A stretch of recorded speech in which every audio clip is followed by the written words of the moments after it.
up on the bug station in, oh gosh, what do they call this? Iron Gate or something, I don't know. Anyway, usually this time of night, there's usually not even a bug inspector out here. So I bet you we just roll through, or they just wave us through.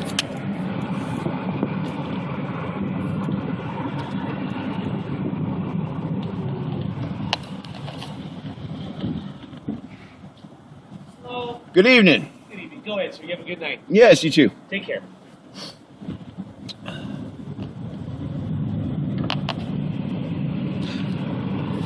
Yeah, look at me. Who's really wanting to sweat somebody? I'm the one they would want to sweat, right? These are not the droids you were looking for.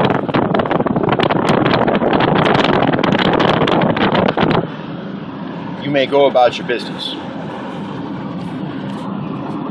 But this is really I was just thinking about doing a video on capital punishment, because capital punishment, I mean, I used to be a die-hard communist, and I used to believe that capital punishment was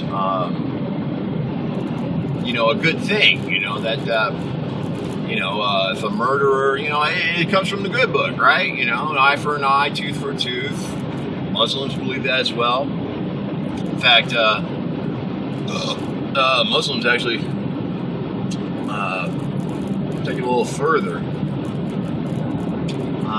But we're not here to talk about that. But the idea is that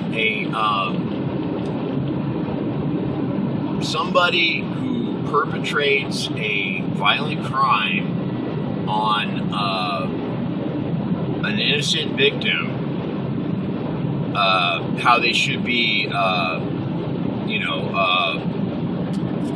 Hornbrook, yeah, Hornbrook bug station there. But I know that the initial response for especially for women is to regard children as special, because they're helpless and in need of care.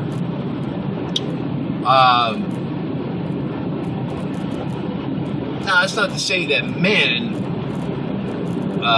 lack empathy for children, but men are more able to be compassionate for anything, not just children. We're able to be compassionate toward,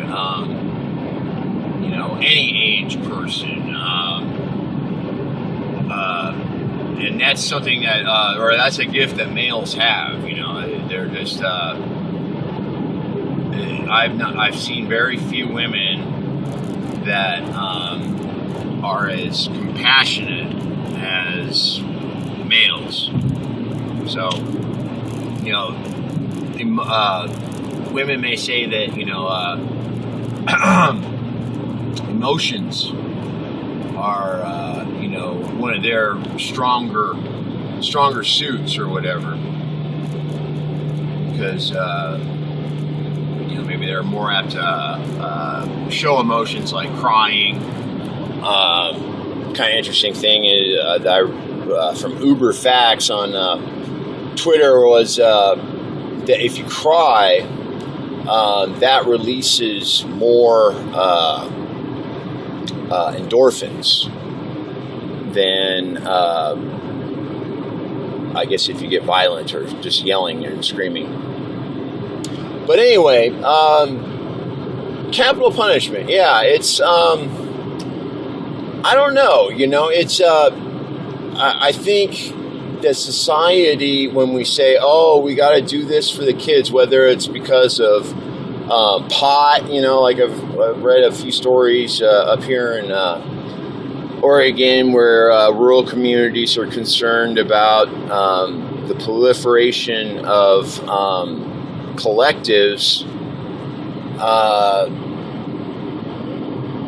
They see that as a counterproductive thing, when actually it's a desirable thing, because the kids, they don't need to go to a collective to get medicine. And in fact,